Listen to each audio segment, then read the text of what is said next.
senses, your heart will find peace. Seeing into darkness is clarity. Knowing how to yield is strength. Use your own light and return to the source of light. This is called practicing eternity. 53. The great way is easy, yet people prefer the side paths. Be aware when things are out of balance. Stay centered within the Tao.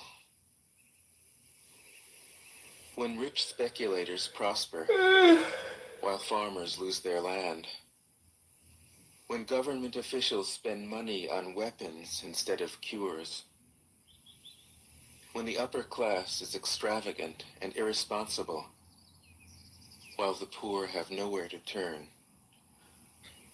all this is robbery and chaos. It is not in keeping with the Tao. 54. Whoever is planted in the Tao will not be rooted up. Whoever embraces the Tao will not slip away. Her name will be held in honor from generation to generation. Let the Tao be present in your life, and you will become genuine.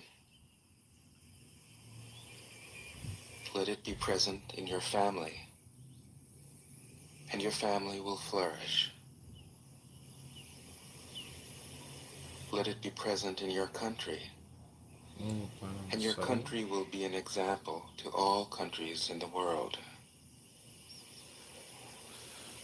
Let it be present in the universe, and the universe will sing. How do I know this is true? By looking inside myself. 55. He who is in harmony with the Tao is like a newborn child. Its bones are soft, its muscles are weak, but its grip is powerful.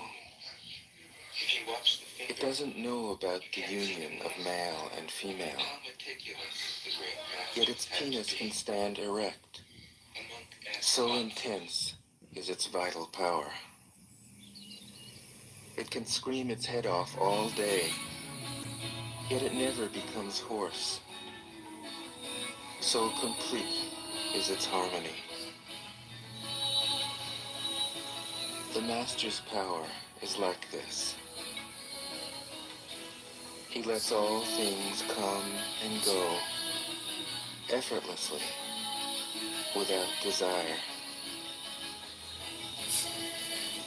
He never expects results. Thus he is never disappointed. He is never disappointed. Thus, his spirit never grows old.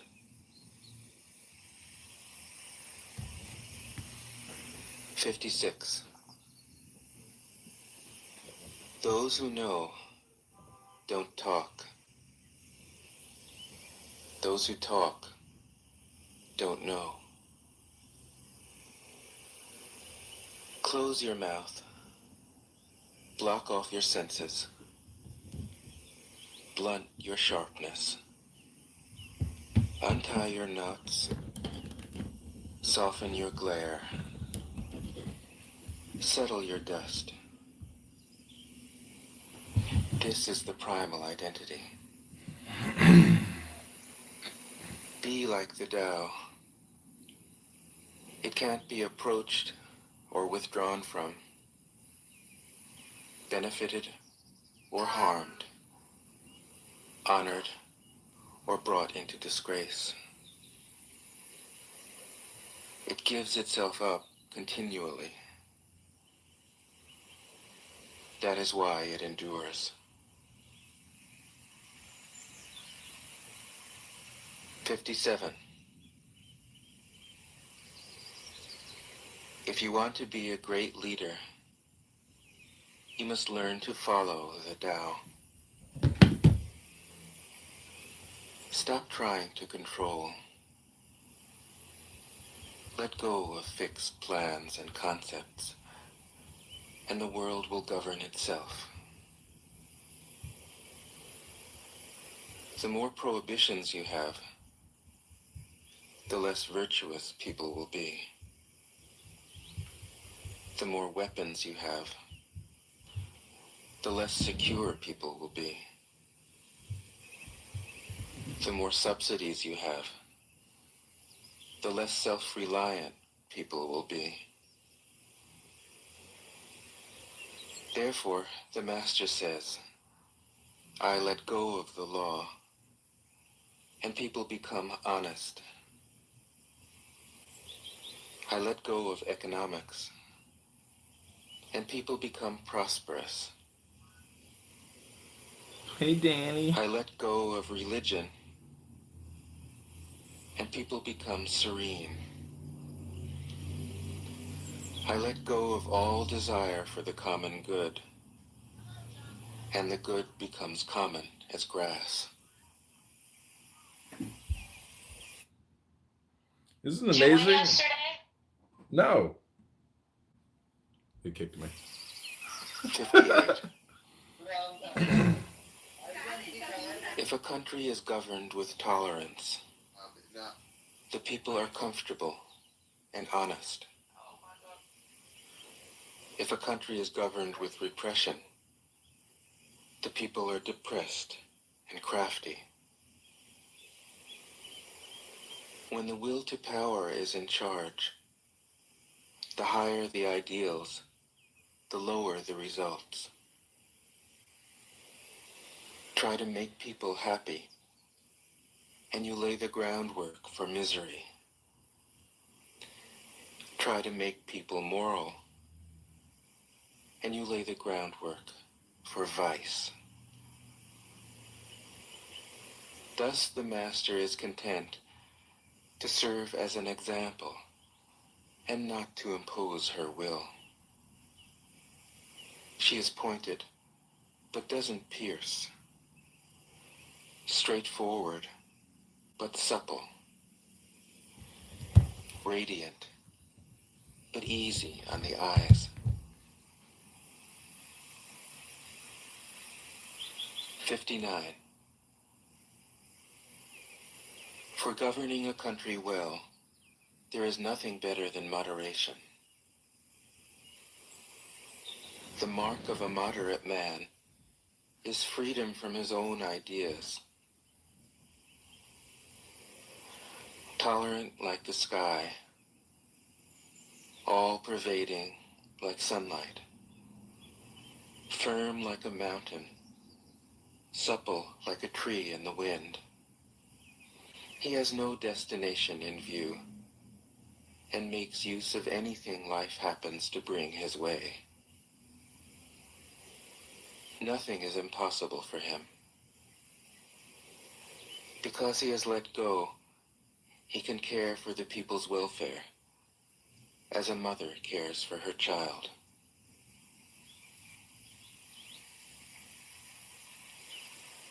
"60. Governing a large country is like frying a small fish. You spoil it with too much poking. Center your country in the Tao, and evil will have no power. Not that it isn't there, but you'll be able to step out of its way. Give evil nothing to oppose, and it will disappear by itself." 61. When a country obtains great power, it becomes like the sea. All streams run downward into it. The more powerful it grows, the greater the need for humility. Humility means trusting the Tao, thus never needing to be defensive. A great nation is like a great man. When he makes a mistake, he realizes it. Having realized it, he admits it. Having admitted it, he corrects it. He considers those who point out his faults as his most benevolent teachers.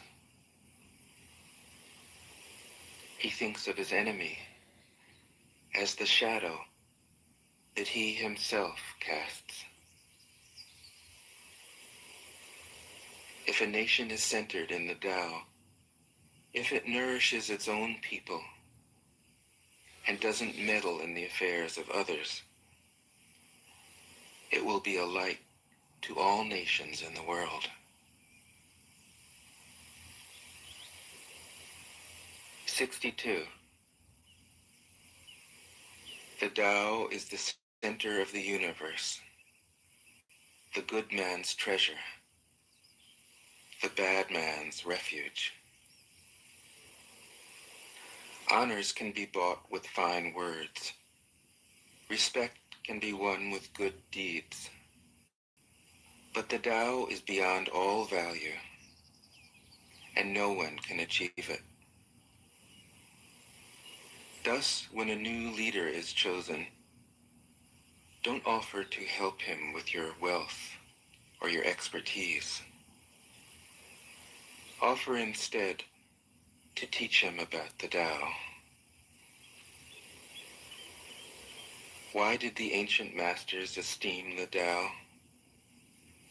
Because being one with the Tao, when you seek, you find. And when you make a mistake, you are forgiven. That is why everybody loves it. 63. Act without doing. Work without effort. Think of the small as large, and the few as many. Confront the difficult while it is still easy. Accomplish the great task by a series of small acts. The master never reaches for the great. Thus she achieves greatness. When she runs into a difficulty, she stops and gives herself to it. She doesn't cling to her own comfort. Thus, problems are no problem for her. 64. What is rooted is easy to nourish. What is recent is easy to correct. What is brittle is easy to break. What is small is easy to scatter. Prevent trouble before it arises. Put things in order before they exist. The giant pine tree grows from a tiny sprout. The journey of 1,000 miles starts from beneath your feet. Rushing into action, you fail. trying to grasp things, you lose them. Forcing a project to completion, you ruin what was almost ripe. Therefore, the master takes action by letting things take their course. He remains as calm at the end as at the beginning. He has nothing, thus has nothing to lose. What he desires is non-desire. What he learns is to unlearn. He simply reminds people of who they have always been. He cares about nothing but the Tao. Thus, he can care for all things. 65. The ancient masters didn't try to educate the people, but kindly taught them to not know. When they think that they know the answers, people are difficult to guide. When they know that they don't know, people can find their own way. If you want to learn how to govern, avoid being clever or rich. The simplest pattern is the clearest. Content with an ordinary life, you can show all people the way back to their own true nature.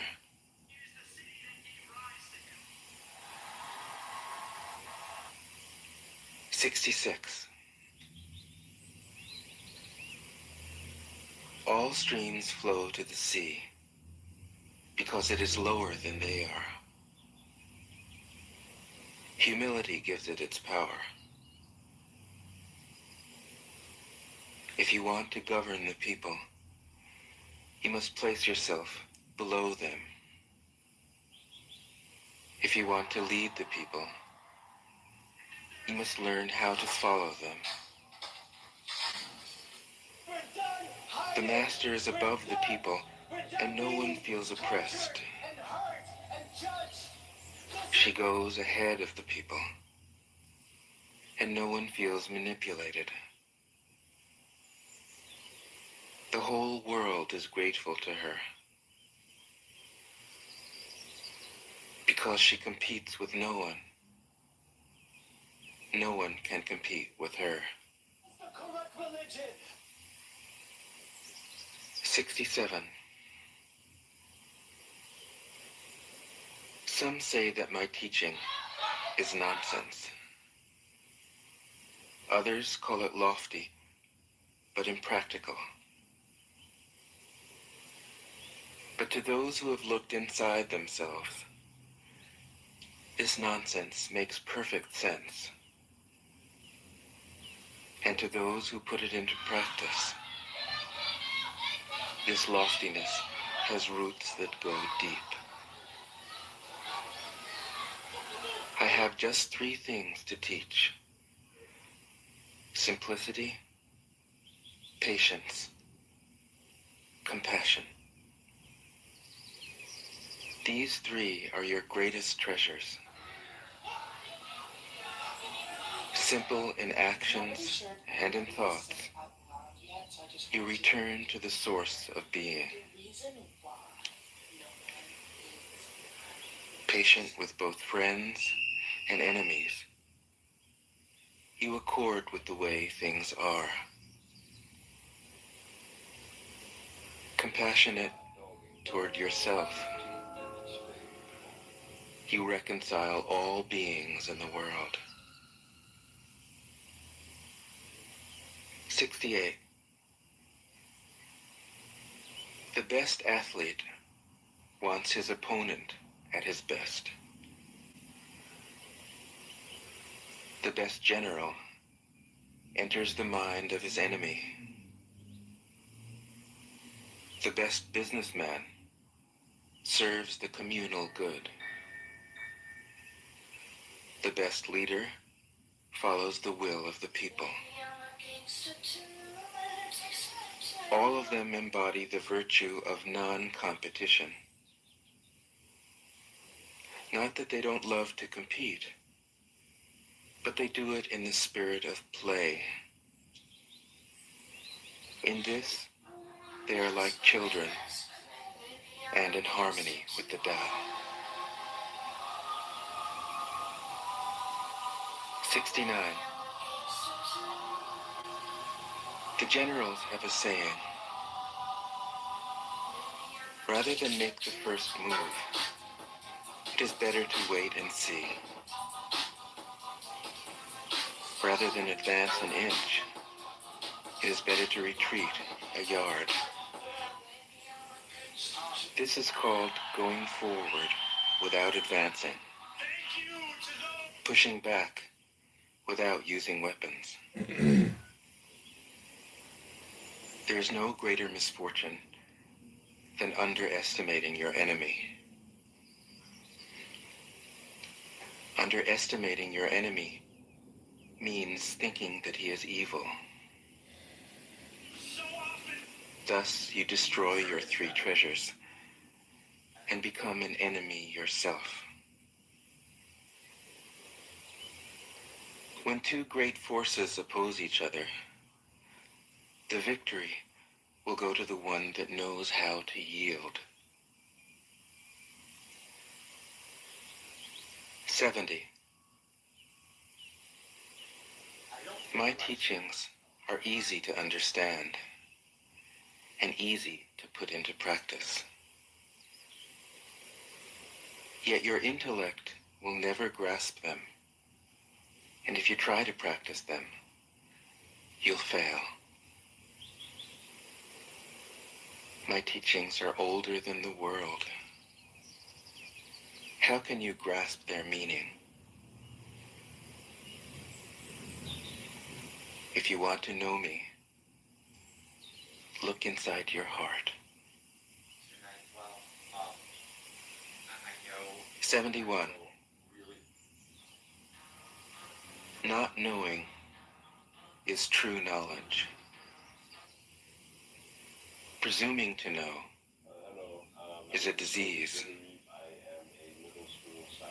First realize that you are sick, then you can move toward health. The master is her own physician. She has healed herself of all knowing. Thus, she is truly whole. 72. Sources of revenue from bodegas in your city are... When they lose their sense of awe, people turn to religion. When they no longer trust themselves, they begin to depend upon authority. Therefore, the master steps back so that people won't be confused. He teaches without a teaching, so that people will have nothing to learn. 73. The Tao is always at ease. It overcomes without competing, answers without speaking a word, arrives without being summoned, accomplishes without a plan. Its net covers the whole universe, and though its meshes are wide, it doesn't let a thing slip through. 74. If you realize that all things change, there is nothing you will try to hold on to. If If you aren't afraid of dying, there's nothing you can't achieve. Trying to control the future is like trying to take the master carpenter's place. When you handle the master carpenter's tools, chances are that you'll cut your hand. 75. When taxes are too high, people go hungry. When the government is too intrusive, people lose their spirit. Act for the people's benefit. Trust them. Leave them alone. 76. Men are born soft and supple. Dead, they are stiff and hard. Plants are born tender and pliant. Dead, they are brittle and dry. Thus, whoever is stiff and inflexible is a disciple of death. Whoever is soft and yielding is a disciple of life. The hard and stiff will be broken. The soft and supple will prevail. 77. As it acts in the world, the Tao is like the bending of a bow. The top is bent downward. The bottom is bent up. It adjusts excess and deficiency so that there is perfect balance. It takes from what is too much and gives to what isn't enough. Those who try to control, who use force to protect their power, go against the direction of the Tao. They take from those who don't have enough and give to those who have far too much. The master can keep giving because there is no end to her wealth. She acts without expectation, succeeds without taking credit, and doesn't think that she is better than anyone else. 78. Nothing in the world is as soft and yielding as water. Yet for dissolving the hard and inflexible, nothing can surpass it. The soft overcomes the hard. The gentle overcomes the rigid. Everyone knows this is true, but few can put it into practice. Therefore, the master remains serene in the midst of sorrow. Evil cannot enter his heart, because he has given up helping. He is people's greatest help. True words seem paradoxical. 79. Failure is an opportunity. If you blame someone else, there is no end to the blame. Therefore, the master fulfills her own obligations and corrects her own mistakes. She does what she needs to do and demands nothing of others. 80. If a country is governed wisely, its inhabitants will be content. They enjoy the labor of their hands and don't waste time inventing labor-saving machines. Since they dearly love their homes, they aren't interested in travel. There may be a few wagons and boats, but these don't go anywhere. There may be an arsenal of weapons, but nobody ever uses them. People enjoy their food, take pleasure in being with their families, spend weekends working in their gardens, delight in the doings of the neighborhood.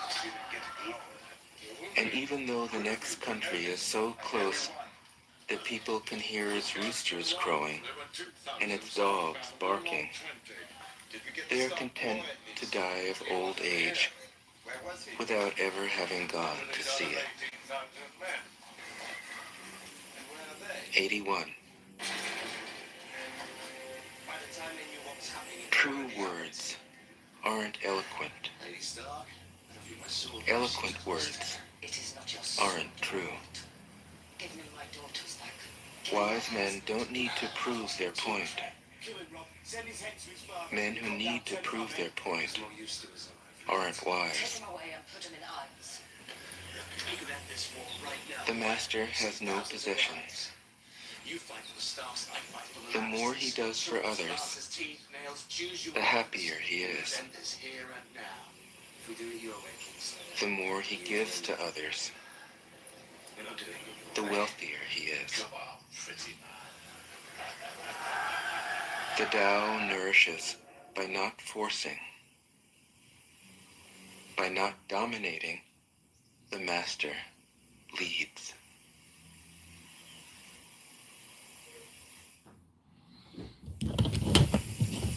Tao Te Ching can be translated as the Book of the Imminence of the Way, or the Book of the Way and of how it manifests itself in the world, or simply the Book of the Way.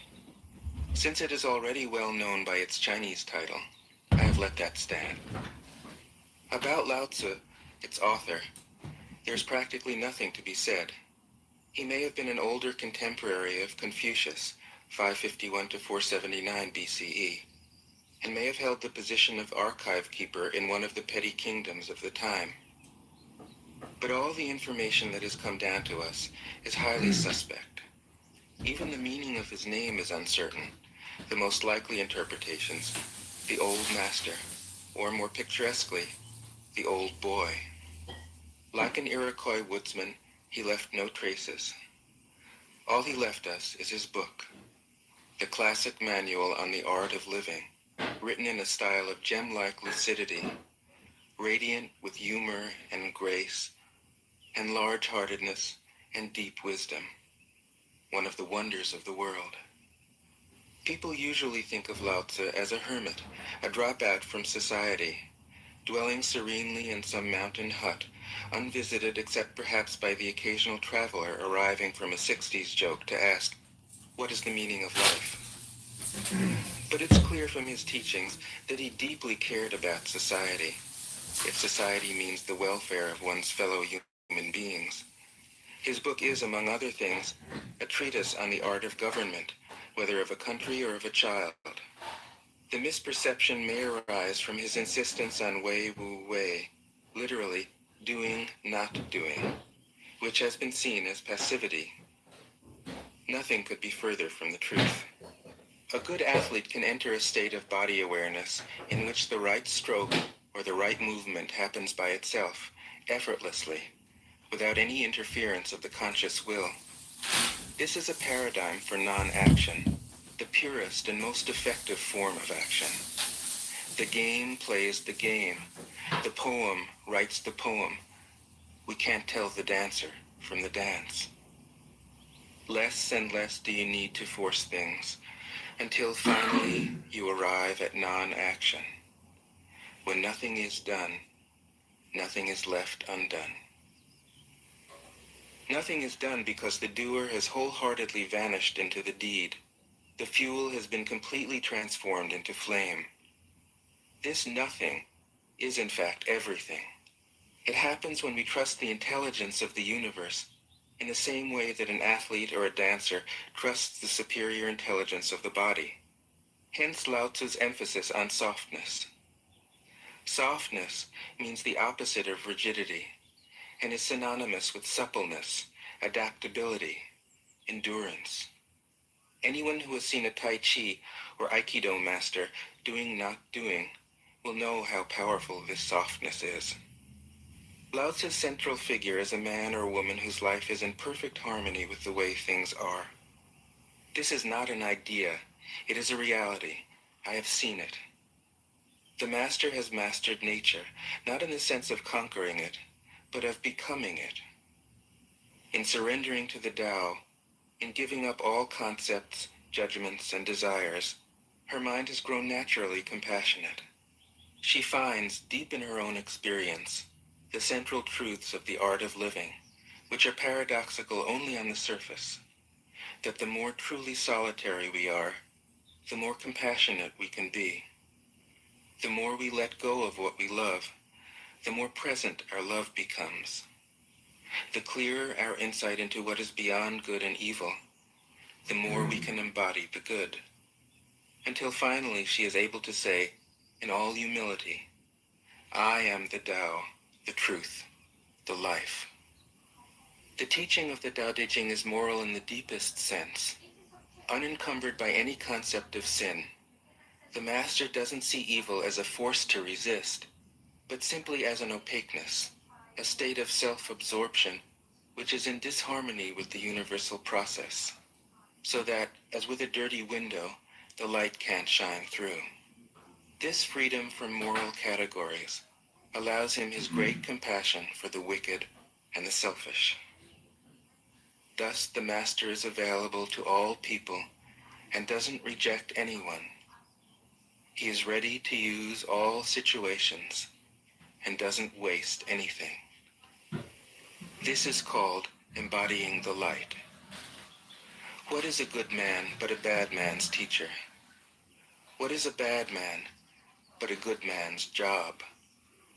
If you don't understand this, you will get lost, however intelligent you are. It is the great secret.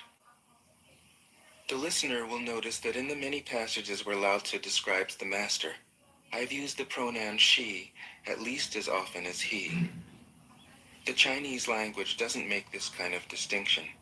In English, we have to choose. But since we are all potentially the master, since the master is, essentially, us, I felt it would be untrue to present a male archetype, as other versions have, ironically, done. Ironically, because of all the great world religions, the teaching of Lao Tzu is by far the most female. Of course, you should feel free throughout the recording to substitute he for she, or vice versa. As to method, I worked from Paul Carus's literal version, which provides English equivalents, often very quaint ones, alongside each of the Chinese ideograms. I also consulted dozens of translations into English, German, and French. But the most essential preparation for my work was a 14 years long course of Zen training, which brought me face to face with Lao Tzu and his true disciples and heirs, the early Chinese Zen masters. With great poetry, the freest translation is sometimes the most faithful. We must try its effect as an English poem, Dr. Johnson said. That is the way to judge of the merit of a translation. I have often been fairly literal, or as literal as one can be with such a subtle, kaleidoscopic book as the Tao Te Ching.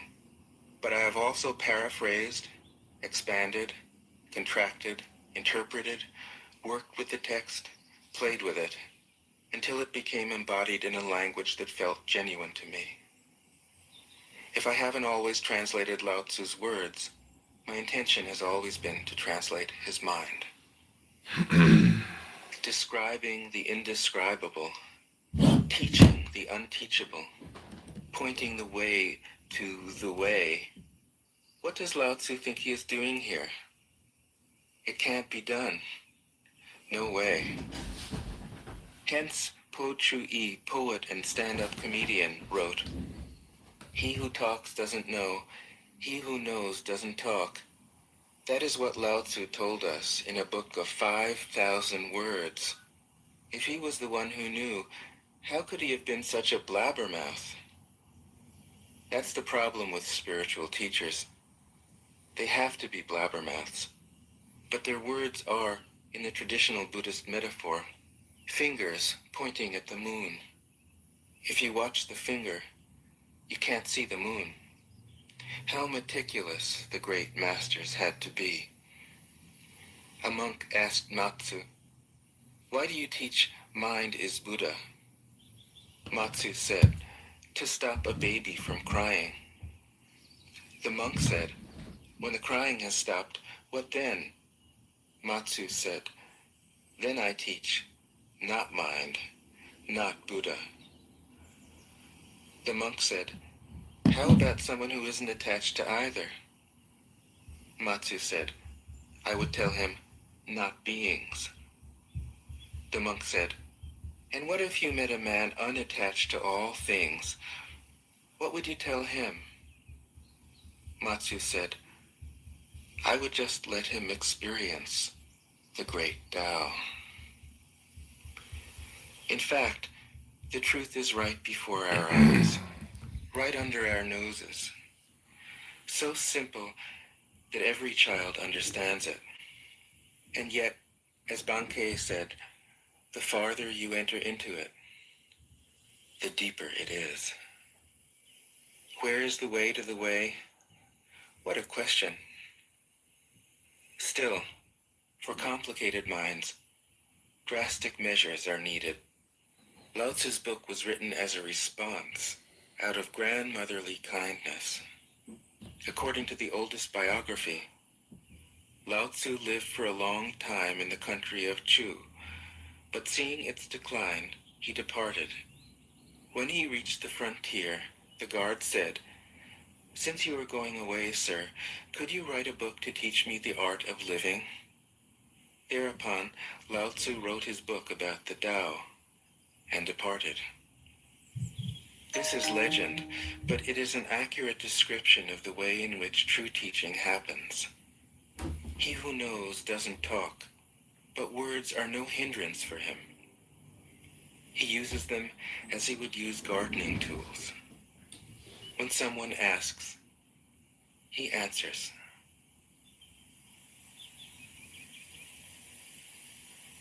Tao De Jing. 1.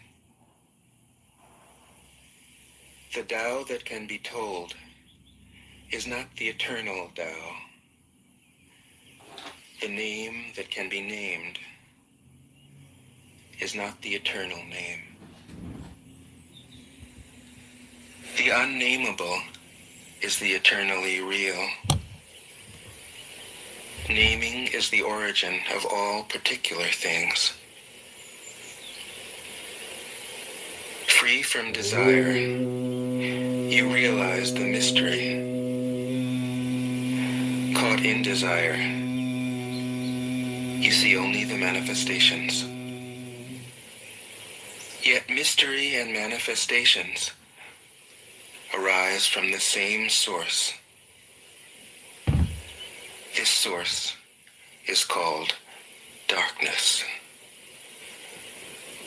Darkness within darkness. The gateway to all understanding. 2. When people see some things as beautiful, other things become ugly. When people see some things as good, other things become bad. Being and non-being create each other. Difficult and easy support each other. Long and short define each other. high and low, depend on each other. Before and after follow each other. Therefore the master acts without doing anything and teaches without saying anything. Things arise and she lets them come. Things disappear and she lets them go.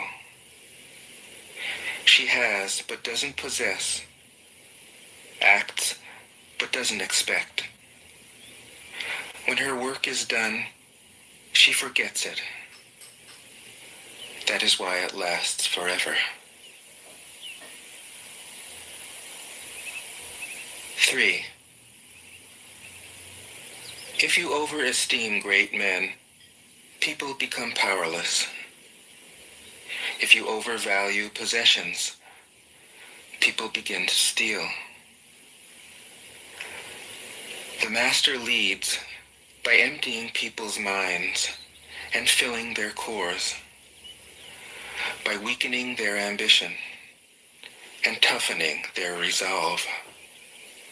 He helps people lose everything they know, everything they desire, and creates confusion in those who think that they know. Practice not doing, and everything will fall into place. 4. The Tao is like a well, used but never used up. It is like the eternal void, filled with infinite possibilities. It is hidden but always present. I don't know who gave birth to it.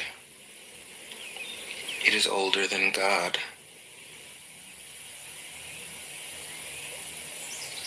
5. The Tao doesn't take sides. It gives birth to both good and evil. The Master doesn't take sides. She welcomes both saints and sinners. The Tao is like a bellows. It is empty yet infinitely capable. The more you use it, the more it produces. The more you talk of it, the less you understand. Hold on to the center. 6. The Tao is called the Great Mother. Empty, yet inexhaustible, it gives birth to infinite worlds. It is always present within you. You can use it any way you want. 7. The Tao is infinite, eternal. Why is it eternal? It was never born, thus it can never die. Why is it infinite? It has no desires for itself, thus it is present for all beings. The Master stays behind. That is why she is ahead. She is detached from all things. That is why... Okay, we're going to read that, I Ching. This is by Lao Tzu.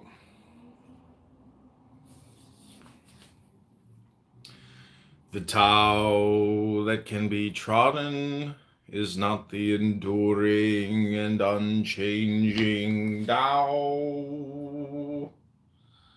The name that can be named is not the enduring and unchanging name. Conceived of as having no name, it is the originator of heaven and earth. Conceived of as having a name, it is the mother of all things. Always without desire, we must be found. If its deep mystery we would sound, But if desire always within us be, its outer fringe is all that we shall see. Under these two aspects, it is really the same. But as development takes place, it receives the different names. Together we call them the mystery. For the mystery is, the deepest is the gate of all, that is subtle and wonderful. All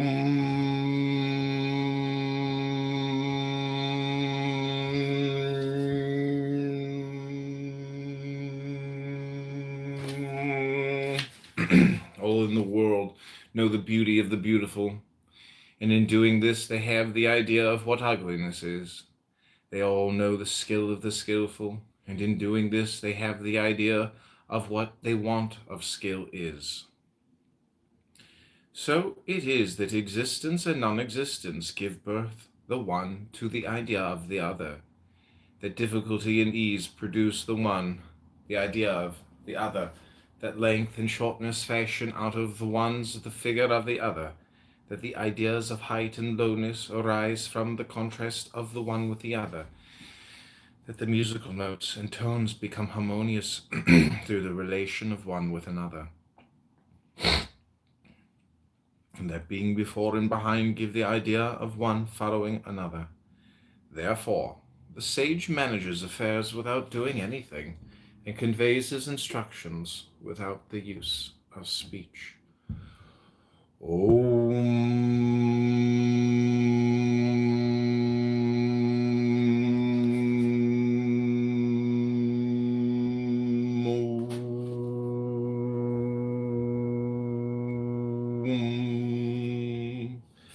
things spring up, and there is not one which declines to show itself.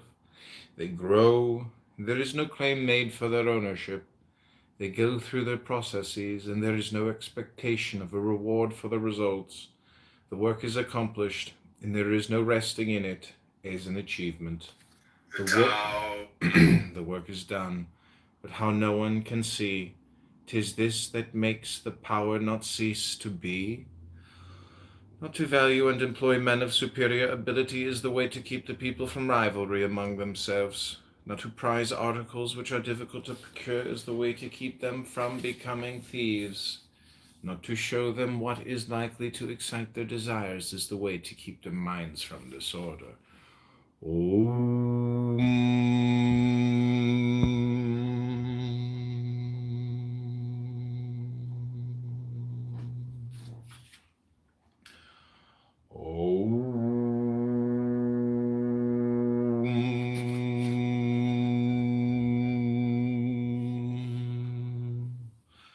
Therefore the sage, in the exercise of his government, empties their minds, fills their bellies, weakens the wills, strengthens the bones. He constantly tries to keep them without knowledge and without desire, and where there are those who have knowledge, to keep them from presuming to act on it. When there is this abstinence from action, good order is universal. The Tao is like the emptiness of a vessel, and in our employment of it we must be on our guard against all fullness. How deep and unfathomable it is, as if it were the honored ancestor of all things. We should blunt our sharp points and unravel the complications of things. We should temper our brightness and bring ourselves into agreement with the obscurity of others. How pure and still the Tao is, as if it would ever so continue. We do not know whose son it is. It might appear to have been before God.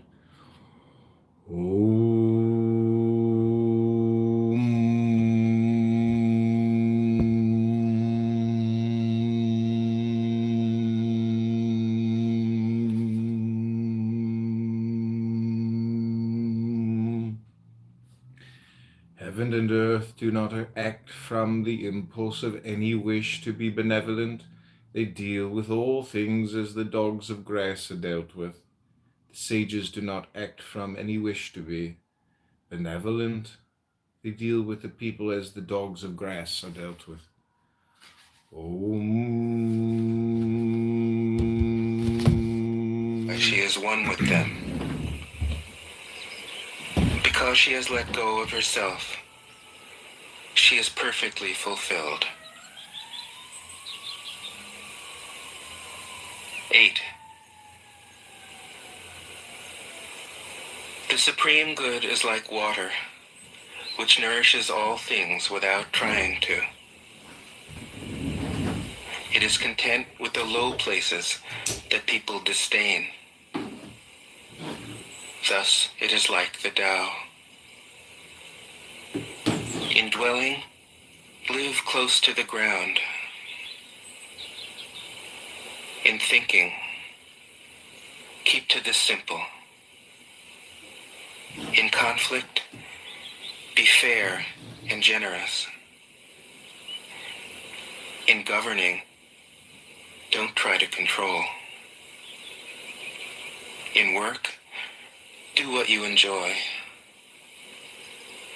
In family life, be completely present. When you are content to be simply yourself and don't compare or compete, everybody will respect you.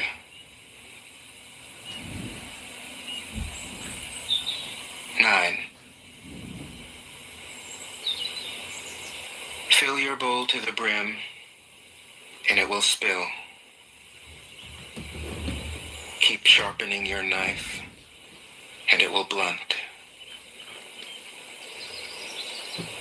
Chase after money and security, and your heart will never unclench. Care about people's approval, and you will be their prisoner. Do your work, then step back. The only path to serenity. 10. Can you coax your mind from it?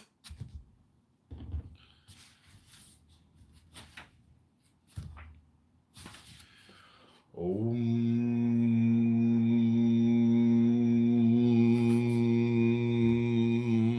May not the space between heaven and earth be compared to a bellows? 'Tis emptied, yet it loses not its power. 'Tis moved again, sends forth air the more. Much speech to swift exhaustion lead we see. Your inner being guard and keep it free. The valley spirit dies not, I the same. The female mystery thus do we name. Its gate, from which at first they issued forth, is called the root from which grew heaven and earth. Long and unbroken does its power remain, used gently and without the touch of pain. Heaven is long enduring and earth continues long. The reason why heaven and earth are able to endure and continue thus long is because they do not live of or for themselves. This is how they are able to continue and endure. Therefore the sage puts his own person last, and yet it is found in the foremost place. He treats his person as if it were foreign to him, and yet that person is preserved. Is it not because he has no personal and private ends, that therefore such ends are realized? The highest excellence is like that of water. The excellence of water appears in its benefiting all things, and in its occupying without striving to the contrary. The low place which all men dislike, hence its way is near to that of the Tao. Om.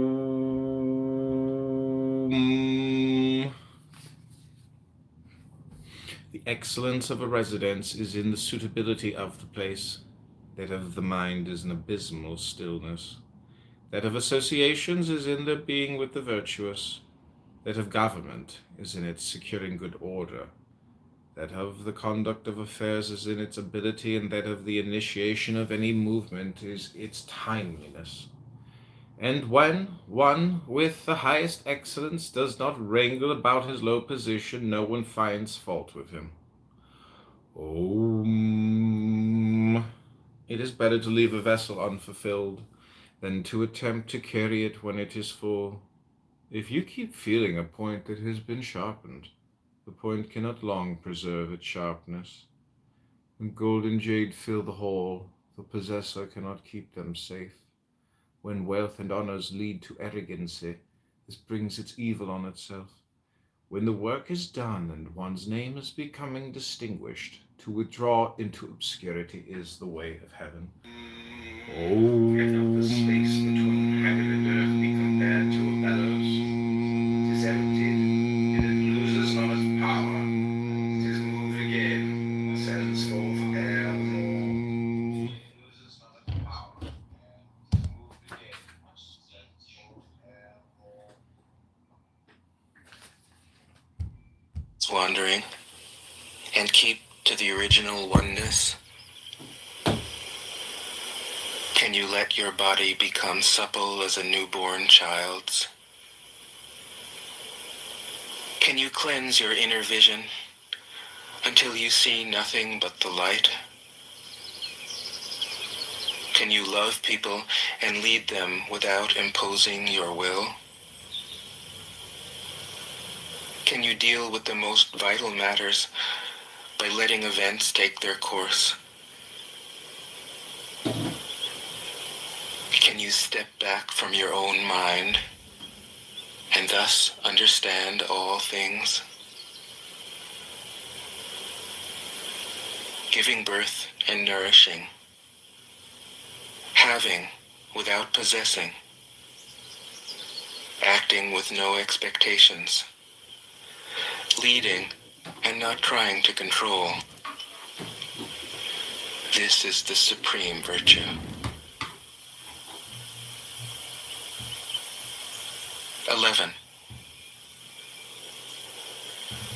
We join spokes together in a wheel, but it is the center whole that makes the wagon move.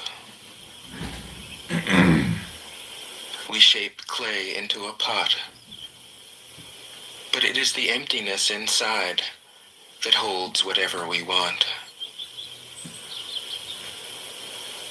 We hammer wood for a house, but it is the inner space that makes it livable. We work with being, but non-being is what we use. The Tao that can be trodden, 12. the enduring and unchanging. Colors blind the eye. Sounds deafen the ear. And unchanging name. Flavors numb the taste. As having no name. Thoughts weaken the mind. Desires wither the heart. The master observes the world, but trust. Okay.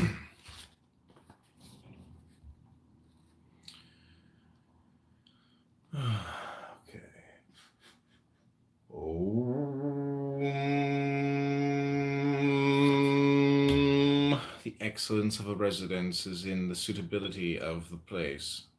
That of the mind is in abysmal stillness. That of associations is in the being with the virtuous. That of government is in its securing good order. That of the conduct of affairs is in its ability. That of the initiation of any movement is in its timeliness. And when one with the highest excellence does not wrangle about his low position, no one finds fault with him. It is better to leave a vessel unfulfilled than to attempt to carry it when it's full. If you keep feeling a point that has been sharpened, the point cannot long preserve its sharpness. When gold and jade fill the hall, the possessor cannot keep them safe. When wealth and honors lead to arrogancy, this brings its evil on itself. When the work is done and one's name is becoming distinguished, To withdraw into obscurity is the way of heaven. When the intelligent and animal souls are held together in one embrace, they can be kept from separating. When one gives undivided attention to the vital breath, and brings it to the utmost degree of pliancy, he can become as a tender babe. When he has cleansed away the most mysterious sights of his imagination, he can become without a flaw. Om. In loving the people and ruling the state, cannot he proceed without any purpose of action? In the opening and shutting of his gates of heaven, cannot he do so as a female bird? While his intelligence reaches in every direction, cannot he appear to be without knowledge? The Tao produces all things and nourishes them, produces them and does not claim them as its own, does all, yet does not boast of it. It presides over all, and yet does not control them. This is what is called the mysterious quality of Tao. Om. The 30 spokes unite in the one nave, but it is on the empty space for the axle that the use of the wheel depends. Clay is fashioned into vessels, but it is on their empty hollowness that their use depends. The door and windows are cut out from the walls to form an apartment, but it is on the empty space within that its use depends. Therefore, what has a positive existence serves for profitable adaptation, and what has not that for actual usefulness. His inner vision. He allows things to come and go. His heart is open as the sky. 13. Success is as dangerous as failure. Hope is as hollow as fear.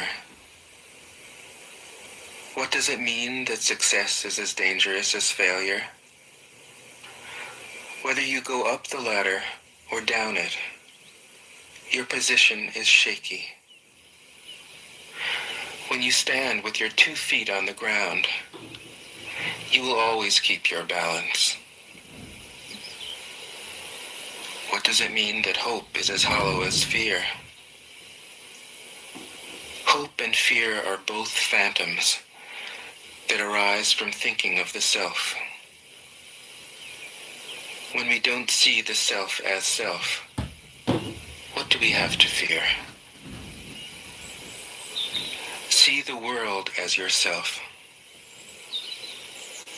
Have faith in the way things are. Love the world as yourself. Then you can care for all things. 14.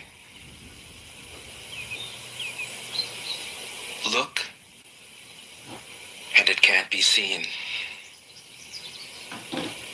Listen, and it can't be heard.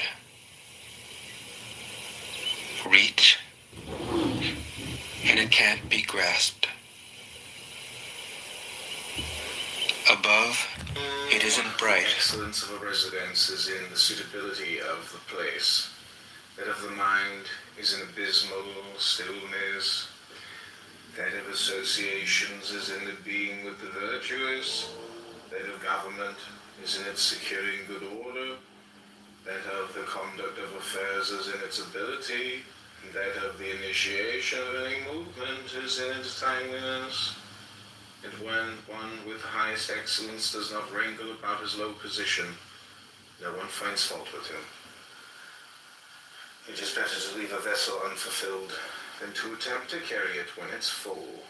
If you keep feeling a point that has been sharpened, the point cannot long preserve its sharpness. When gold and jade fill the hole, the possessor cannot keep them safe. When wealth and honors lead to arrogancy, this brings its evil on itself. when the work is Welcome, Linda.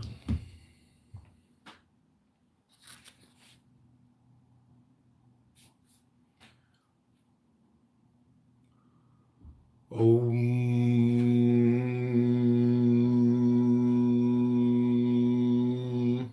Colors, 5 hues from the eyes the sight will take.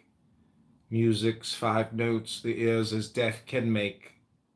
The flavors 5 deprive the mouth of taste. Chariot course, the wild hunting waste, make mad the mind, and objects rare and strange sought for, men's conduct will to evil change. Therefore the sage seeks to satisfy craving of the belly, and not the insatiable longing of the eyes. He puts from him the latter, and prefers to seek the former. Favor and disgrace would seem equally to be feared, honor and great calamity to be regarded as personal conditions of the same kind. What is meant by speaking thus of favor and disgrace? Disgrace is being in a low position after the enjoyment of favor. The getting that favor leads to the apprehension of losing it, and the losing it leads to the fear of still greater calamity. This is what is meant by saying that favor and disgrace would seem equally to be feared.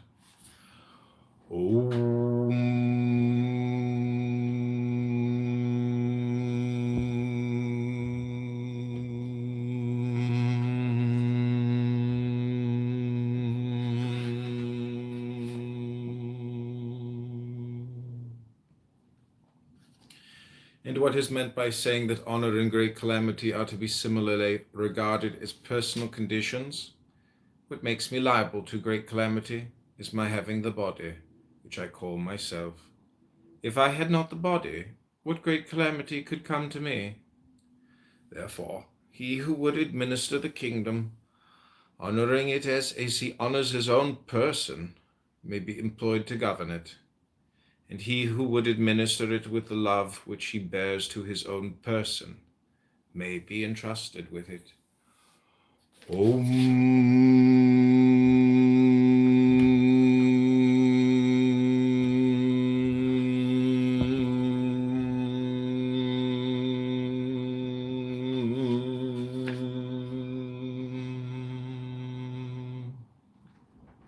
We look at it, we do not see it, and we name it the equable. We listen to it, and we do not hear it, and we name it the inaudible. Try to grasp it, and do not get hold of it, and we name it the subtle. With these 3 qualities, it cannot be made the subject of description.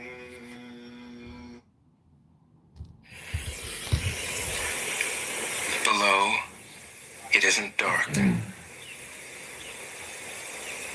Seamless, unnameable, it returns to the realm of nothing.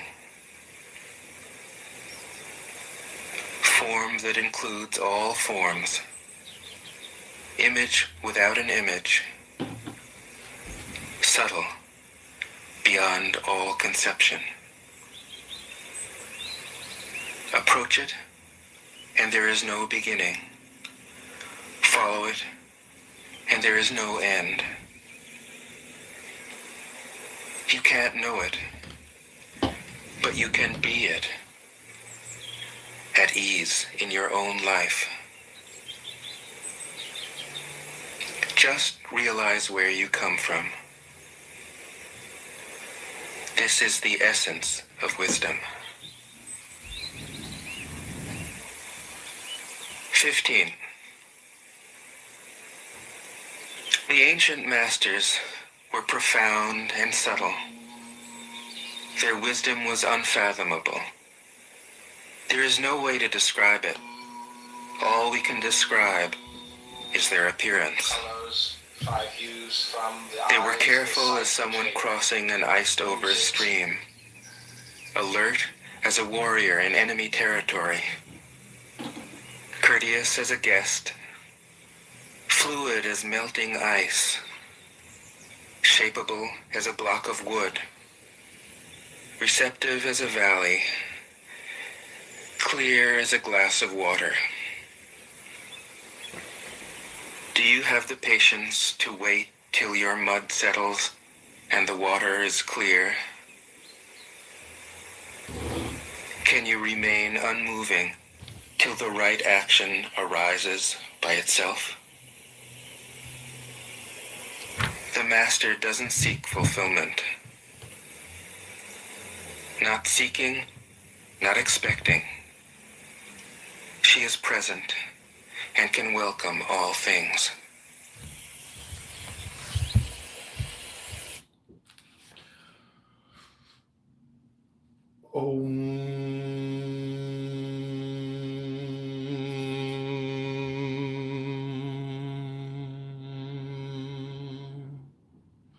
Its upper part is not bright, and its lower part is not obscure. Careless in its action, it yet cannot be named. Then it again returns and becomes nothing. This is called the form of the formless, and the semblance of the invisible. This is called the fleeting and indeterminable. We meet it and do not see its front. We follow it and do not see its back. When we can lay hold of the Tao of old to direct the things of the present day, and are able to know it as it was of old in the beginning, this is called unwinding. The clue of the Tao. The skillful masters of the Tao in old times with a subtle and exquisite penetration comprehended its mysteries and were deep also, so as to elude men's knowledge. As they were thus beyond men's knowledge, I will make an effort to describe of what sort they appeared to be. Shrinking looked they like those who wade through a stream in winter, irresolute, like those who are afraid of all around them, grave like a guest in awe of his host, evanescent like ice that is melting away, unpretentious like wood that has not been fashioned into anything, vacant like a valley, and dull like muddy water. Who can make the muddy water clear? Let it be still, and it will gradually become clear. Who can secure the condition of rest? Let movement go on, and the condition of rest will gradually arise. They who preserve this method of the Tao do not wish to be full of themselves. It is through their not being full of themselves that they can afford to seem worn and not appear new and complete. The state of vacancy should be brought to the utmost degree, and that of stillness guarded with unwearying vigor. All things alike go through their processes of activity, and then we see them return to their original state. When things in the vegetable world have displayed their luxuriant growth, we see each of them return to its root. This returning to their root is what we call the state of stillness, and that stillness may be called a reporting that they have fulfilled their appointed end. Om. 16. Empty your mind of all thoughts. Let your heart be at peace. Watch the turmoil of beings, but contemplate their return. Each separate being in the universe returns to the common source. Returning to the source is serenity. If you don't realize the source, you stumble in confusion and sorrow. When you realize where you come from, you naturally become tolerant disinterested, amused, kind-hearted as a grandmother, dignified as a king. Immersed in the wonder of the Tao, you can deal with whatever life brings you. And when death comes, you are ready. 17.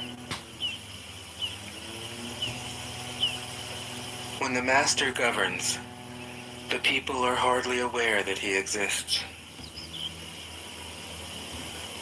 Next best is a leader who is loved. Next, one who is feared. The worst is one who is despised. If you don't trust the people, you make them untrustworthy. The master doesn't talk, he acts. When his work is done, the people say, amazing, we did it, all by ourselves. 18. When the great Tao is forgotten, goodness and piety appear. When the body's intelligence declines, cleverness and knowledge step forth.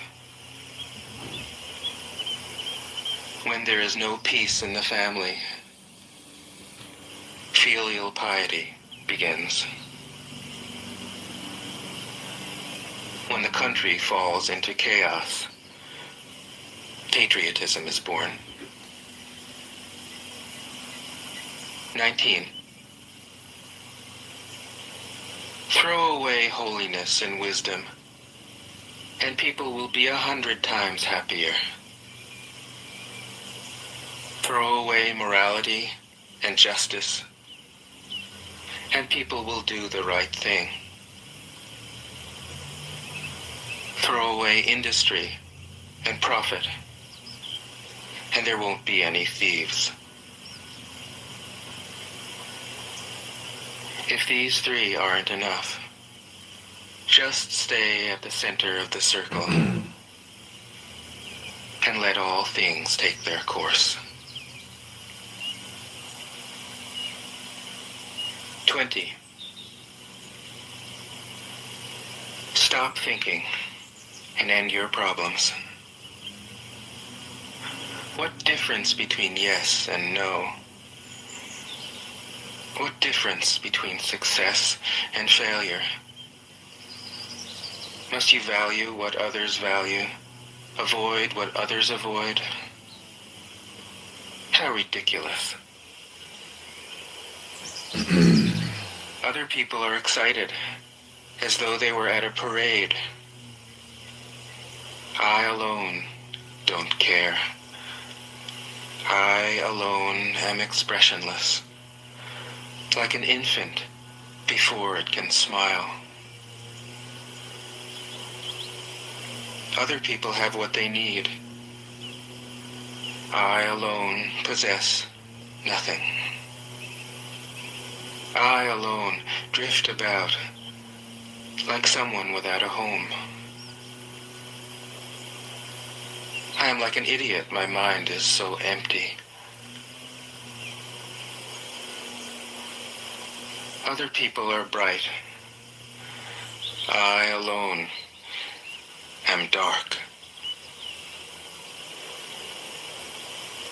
Other people are sharp.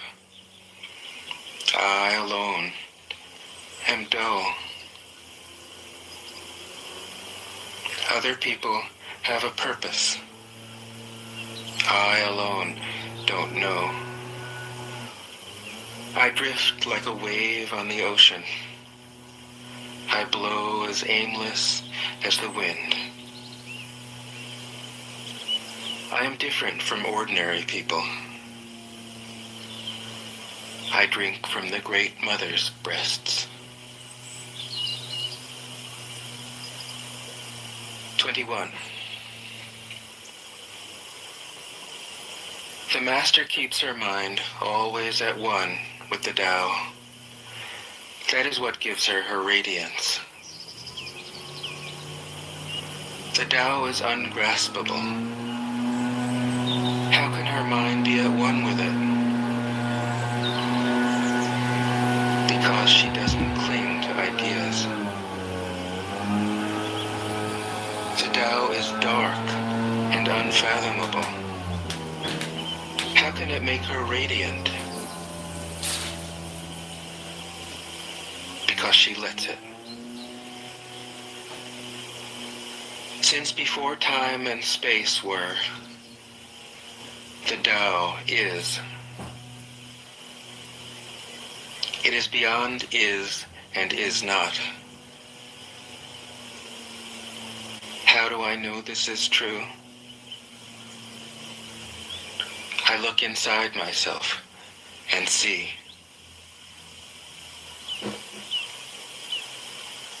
"22.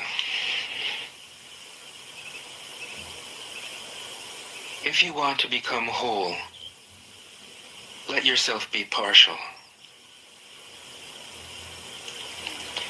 If you want to become straight, let yourself be crooked. If you want to become full, let yourself be empty. If you want to be reborn, let yourself die. If you want to be given everything, give everything up." The Master, by residing in the Tao, sets an example for all beings. Because he doesn't display himself, people can see his light. Because he has nothing to prove, people can trust his words. Because he doesn't know who he is, people recognize themselves in him. Because he has no goal in mind, everything he does succeeds. When the ancient masters said, "If you want to be given everything, give everything up," they weren't using empty phrases. Only in being lived by the Tao can you be truly yourself.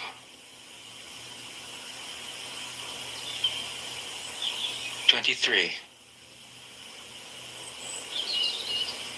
Express yourself completely, then keep quiet. Be like the forces of nature. When it blows, there is only wind. When it rains, there is only rain. When the clouds pass, the sun shines through. If you open yourself to the Tao, you are at one with the Tao, and you can embody it completely. If you open yourself to insight, you are at one with insight, and you can use it completely. If you open yourself to loss, you are at one with loss, and you can accept it completely. Open yourself to the Tao, then trust your natural responses, and everything will fall into place. 24. He who stands on tiptoe doesn't stand firm. He who rushes ahead doesn't go far. He who tries to shine dims his own light. He who defines himself can't know who he really is. He who has power over others can't empower himself. He who clings to his work will create nothing that endures. If you want to accord with the Tao, just do your job, then let go. 25. There was something formless and perfect before the universe was born.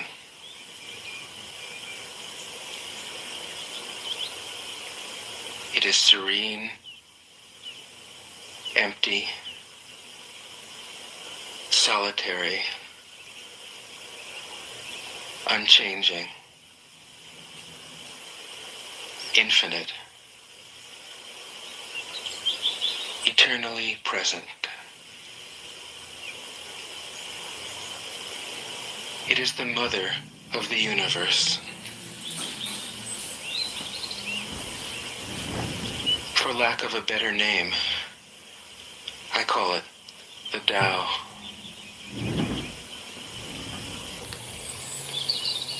It flows through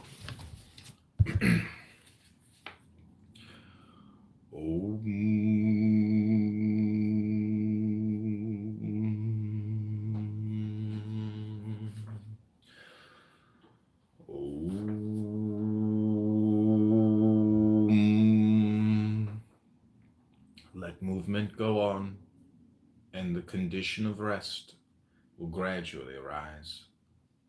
They who preserve this method of the Tao do not wish to be full of themselves.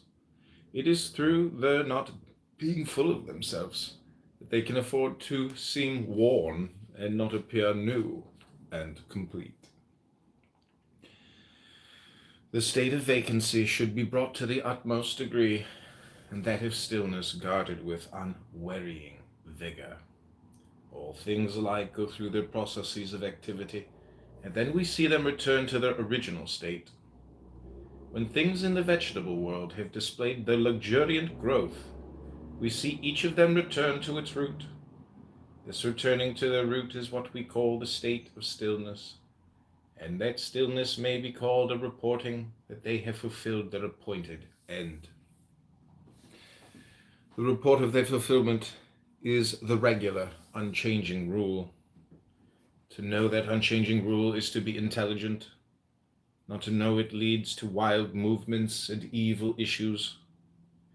The knowledge of that unchanging rule produces a grand capacity and forbearance, and that capacity and forbearance lead to a community of feeling with all things. From this community of feelings comes a kingliness of character, and he who is king like goes on to be heaven-like. In that likeness to heaven he possesses the Tao. He endures long, and to the end of his bodily life is exempt from all danger of decay. In the highest antiquity, the people did not know that there were the rulers. In the next age they loved them and praised them. In the next they feared them. In the next they despised them. Thus it was that when faith in the Tao was deficient in the rulers, a want of faith in them ensued in the people.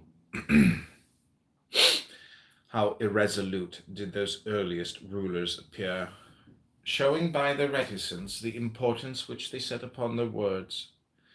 Their work was done, and their undertakings were successful, while the people all said, "We are as we are of ourselves." When the great Tao way or method ceased to be observed, benevolence and righteousness came into vogue. Then appeared wisdom and shrewdness, and there ensued great hypocrisy.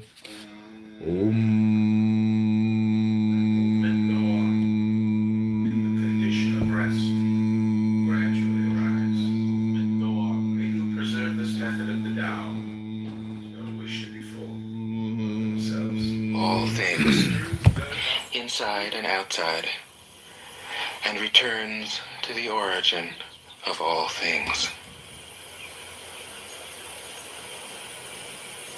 The Tao is great. The universe is great. Earth is great. Man is great. These are the four great powers. Man follows the earth. Earth follows the universe. The universe follows the Tao. The Tao follows only itself.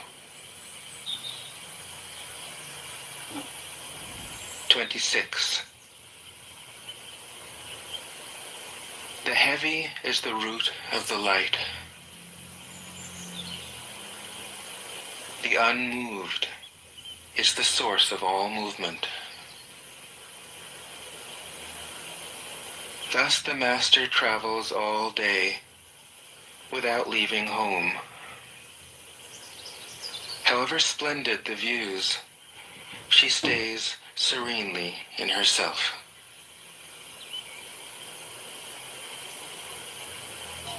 Why should the lord of the country flit about like a fool? And its lower part is not obscure, careless in its action, it yet cannot be named. Then it again returns and becomes nothing. This is called the form of the formless, and the semblance of the invisible. This is called the fleeting and indeterminable. We meet it and do not see its front. We follow it and do not see its back. When we can lay hold of the Tao of old to direct the things of the present day, and are able to know it as it was of old in the beginning, this is called unwinding. The clue of the Tao. The skill of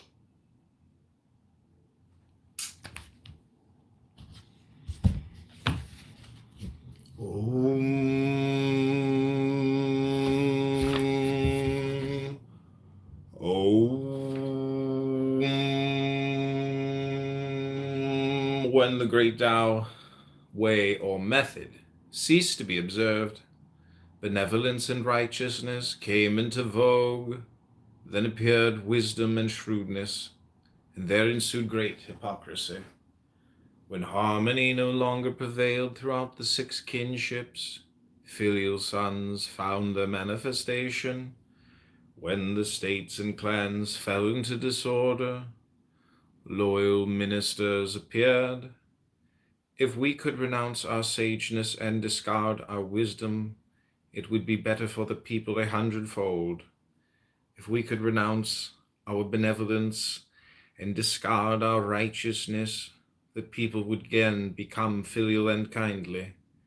If we could renounce our artful contrivances and discard our scheming for gain, there would be no thieves nor robbers. Those 3 methods of government, thought olden ways and elegance did fail, made these names their want of worth to veil. But simple views, and courses plain, and true, would selfish ends and many lusts eschew.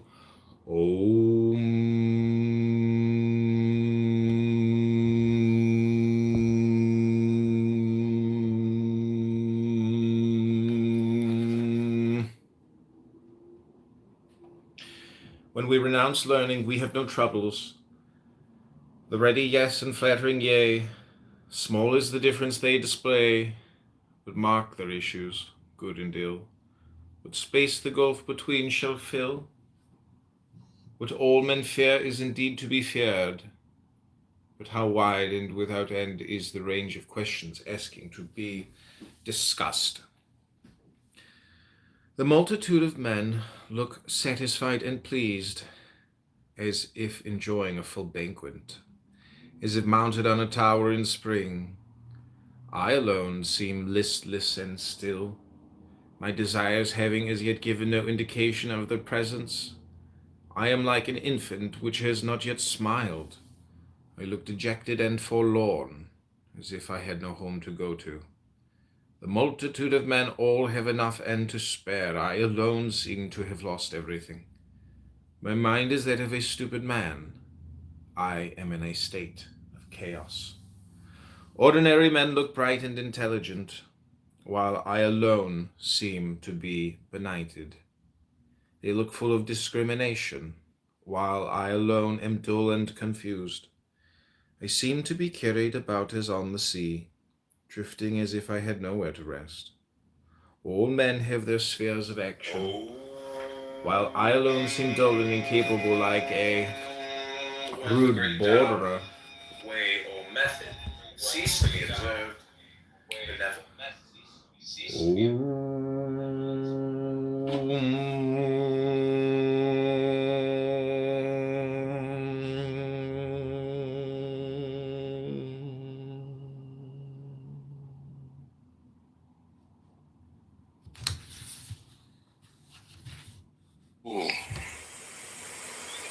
If you let yourself be blown to and fro, you lose touch with your root.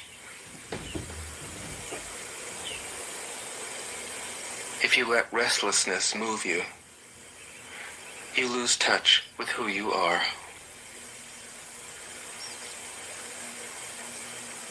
"27. A good traveler has no fixed plans and is not intent upon arriving. A good artist lets his intuition lead him wherever it wants.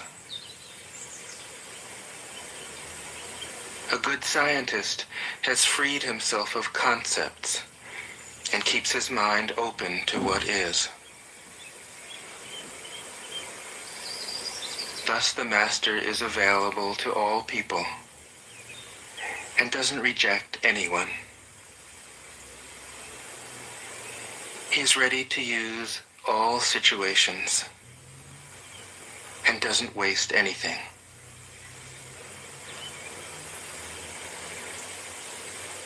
This is called embodying the light. What is a good man but a bad man's teacher? What is a bad man but a good man's job? If you don't understand this, you will get lost, however intelligent you are.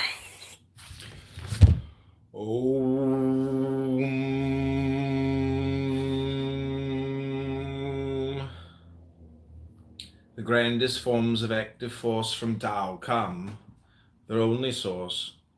Who can of Tao the nature tell? Our sight it flies, our touch as well.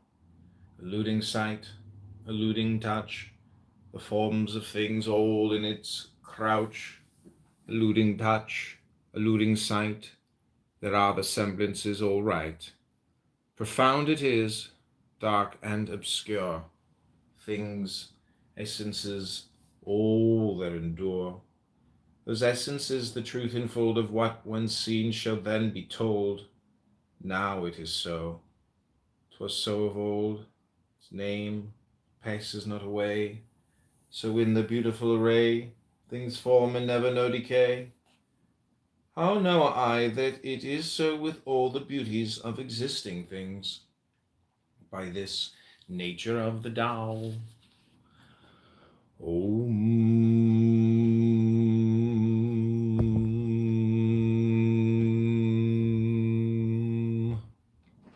The partial becomes complete, the crooked straight, the empty full, the worn out new.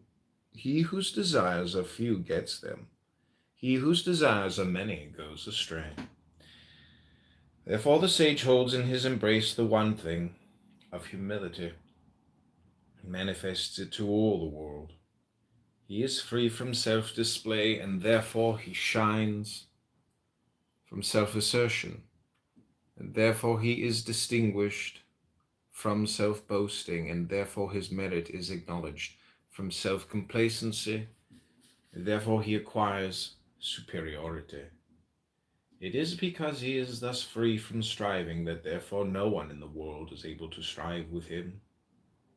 That saying of the ancients that the partial becomes complete was not vainly spoken.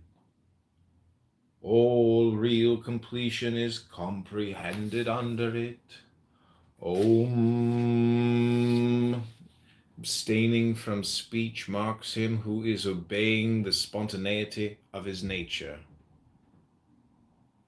A violent wind does not last for a whole morning. A sudden rain does not last for the whole day. To whom is it that these two things are owing? To heaven and earth. If heaven and earth cannot make such spasmodic actings last long, how much less can man? Om. Therefore, when one is making the Tao his business, those who are also pursue it agree with him in it, and those who are making the manifestation of its course their object agree with him in that, while even those who are failing in both these things agree with him where they fail. Hence, those with whom he agrees as to the Tao have the happiness of attaining to it. Those with him he agrees to as to its Our sight finds Grandest forms of active force from Tao come.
Om.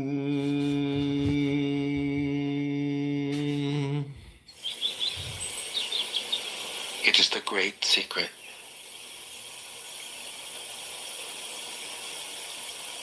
"28. Know the male, yet keep to the female. Receive the world in your arms.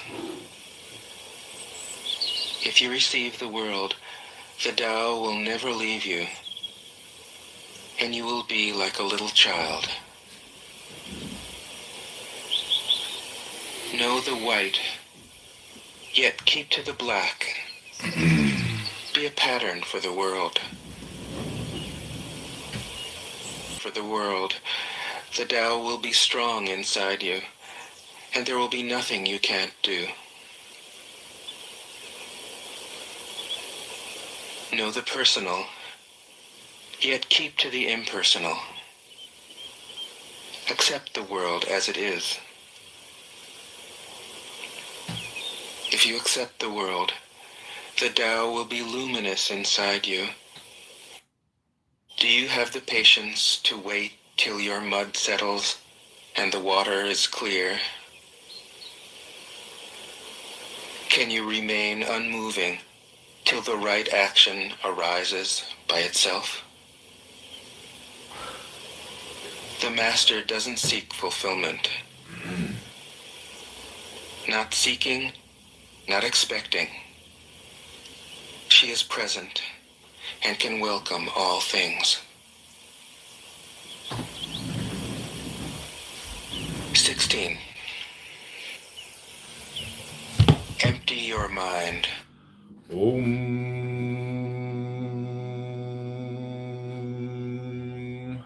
Hence those with whom he agrees as to the Tao have the happiness of attaining to it. Those with whom he agrees as to its manifestation have the happiness of attaining to it, and those with whom he agrees in the failure have also the happiness of attaining to the Tao. Om. But when there is not faith sufficient on his part, a want of faith in him ensues on the part of the others. He who stands on his tiptoes does not stand firm.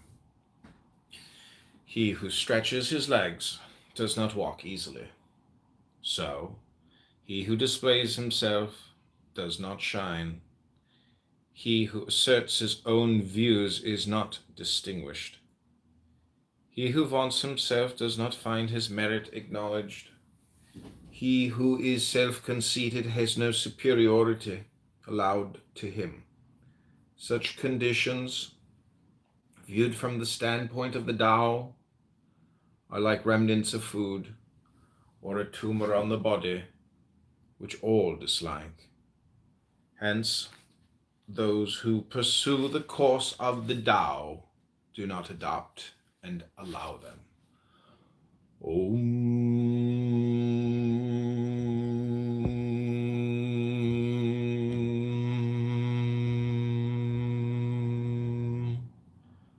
There was something undefined and complete coming into existence before heaven and earth.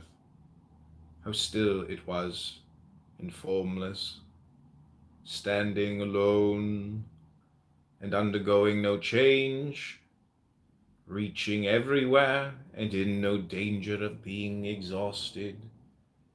It may be regarded as the mother of all things. I do not know its name, and I give it to the designation of the Tao, the way or course. Making an effort further to give it a name, I call it the Great. Great. It passes on in constant flow. Passing on, it becomes remote. Having become remote, it returns. Therefore, the Tao is great. Heaven is great. Earth is great. And the sage king is also great. In the universe, there are four that are great. And the sage king is one of them. Man takes his law from the earth takes its law from heaven takes its law from the Tao. The law of the Tao is its being what it is. Om. Of all thoughts, Students manifest. let your heart be at peace. Watch the turmoil of beings, but contemplate their return. Each separate being in the universe returns to the common source. Returning to the source is serenity. If you don't realize the source, you stumble in confusion and sorrow. When you realize where you come from, you naturally become tolerant, disinterested, amused, kind-hearted as a grandmother, dignified as a king. Immersed in the wonder of the Tao, you can deal with whatever life brings you. And when death comes, you are ready. 17. When the master governs, the people are hardly aware that he exists. Next best is a leader who is loved. Next, one who is feared. The worst is one who is despised. If you don't trust the people, you make them untrustworthy. The master doesn't talk, he acts. When his work is done, the people say, "Amazing. We did it, all by ourselves." 18. When the great Tao is forgotten, goodness and piety appear. When the body's intelligence declines, cleverness and knowledge step forth. When there is no peace in the family, filial piety begins. When the country falls into chaos, patriotism is born. 19. Throw away holiness and wisdom, and people will be 100.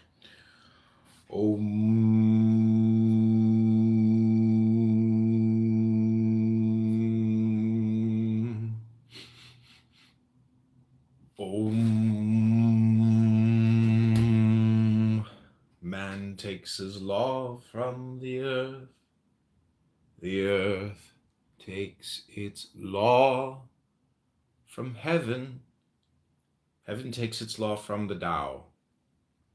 The law of the Tao is its being what it is.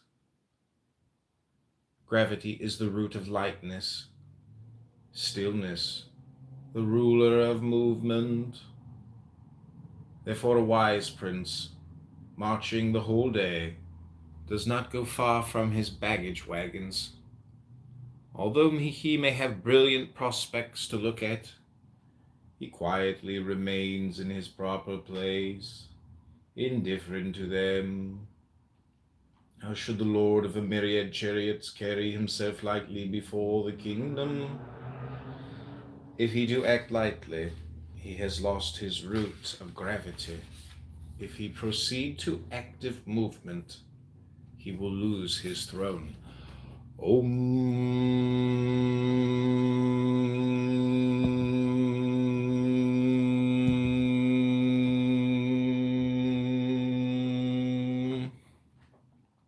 The skillful traveler leaves no traces of his wheels or footsteps.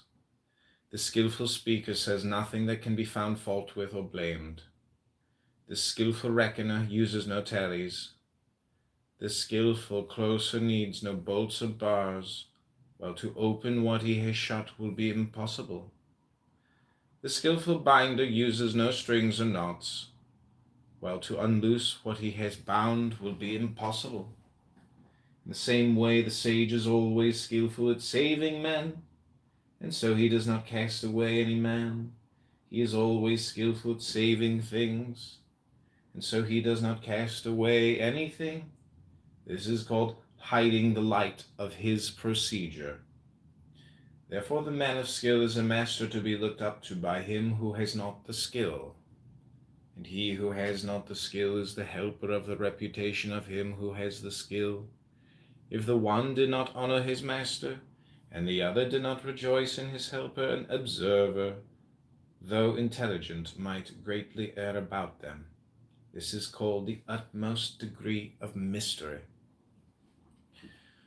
Who knows his manhood strength, yet still his female feebleness maintains, is to one channel flow the many drains, all come to him, yea, all beneath the sky. Thus he the constant excellence retains, simple child again, free from all stains, who knows how white attracts, yet always keeps himself within black shade.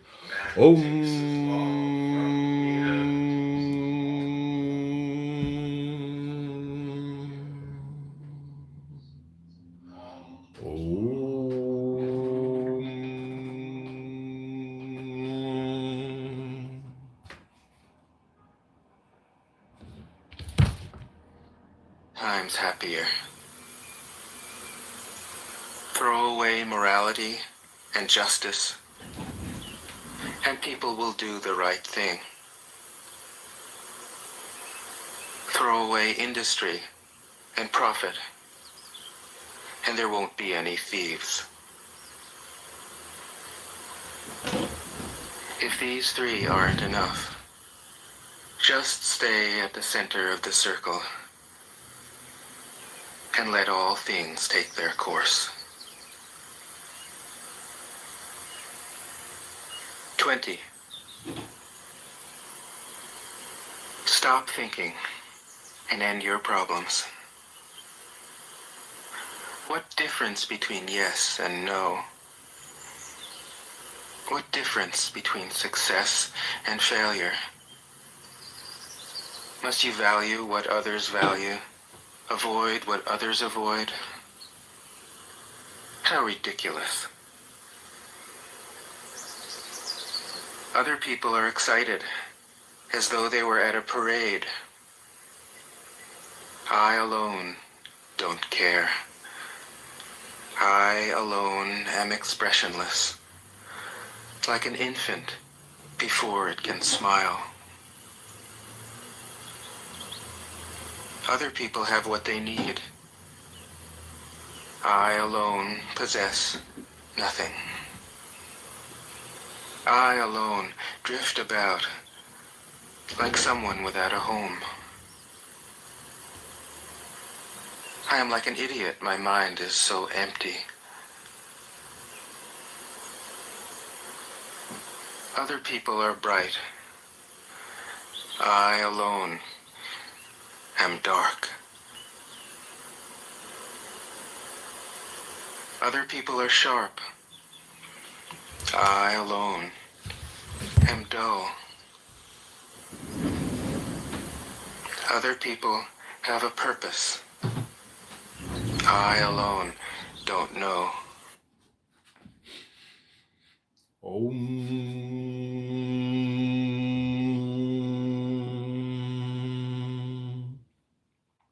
The skillful traveler leaves no traces of his wheels or footsteps. Who knows his manhood strength, yet still his female feebleness maintains, yet always keeps himself within black shade. The pattern of humility displayed in view of all beneath the sky. He in the unchanging excellence arrayed, endless return to man's first state has made. Who knows how glory shines, yet love's disgrace, nor e'er for it is pale. Behold his presence in a spacious vale, to which men come from all beneath the sky. The unchanging excellence completes its tale. The simple infant man in him we hail. The unwrought material, when divided and distributed, forms vessels. The sage, when employed, becomes the head of all the officers of government. And in his greatest regulations, he employs no violent measures. If any one should wish to get the kingdom for himself, and to effect this by what he does, they see that he will not succeed.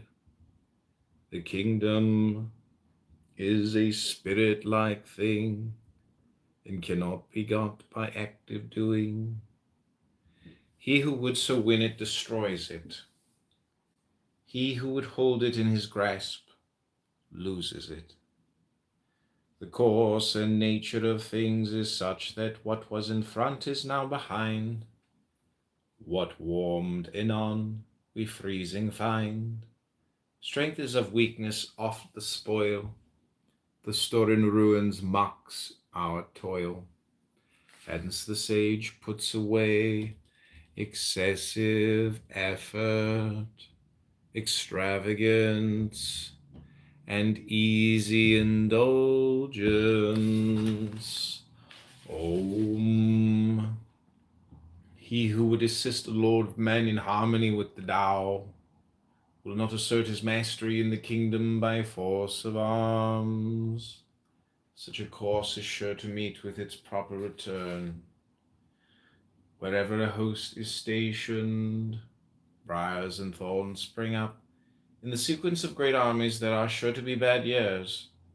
A skillful commander strikes a decisive blow and stops.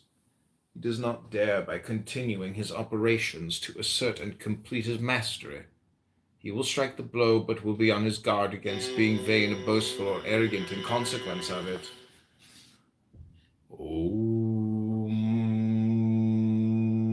He strikes it as a matter of necessity.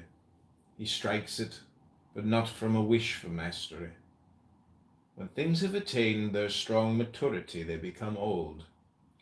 This may be said to be not in accordance with the Tao, and what is not in accordance with it soon comes to an end.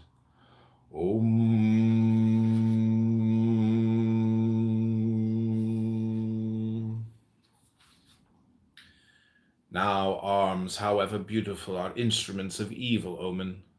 Hateful, it may be said, to all creatures, therefore they who have the Tao do not like to employ them. The superior man ordinarily considers the left hand the most honorable place, but in time of war the right hand.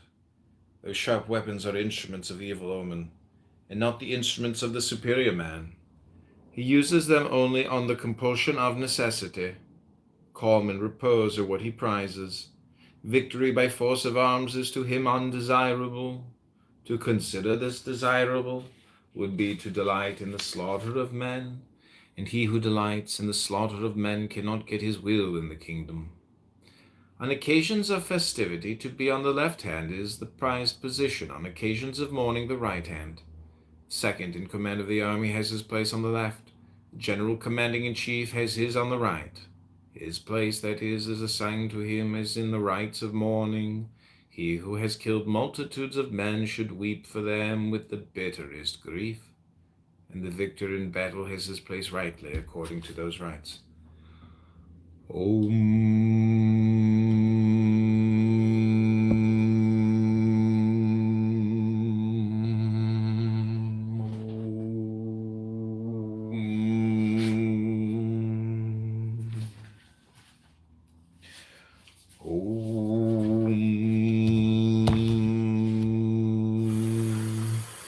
I drift like a wave on the ocean. I blow as aimless as the wind. I am different from ordinary people. I drink from the Great Mother's breasts. 21. The Master keeps her mind always at one with the Tao. That is what gives her her radiance. The Tao is ungraspable. Go to johnforcongress.com. Thanks, everybody. This is my morning Tao meditation. I hope you enjoyed it. Go to johnforcongress.com. We're running the 16th Because she to defeat doesn't and cling unseat to Daryl in the ideas. Hood. Click that like button. Subscribe now and leave me a comment. The Tao is dark and unfathomable. How can it make her radiant? Because she lets it.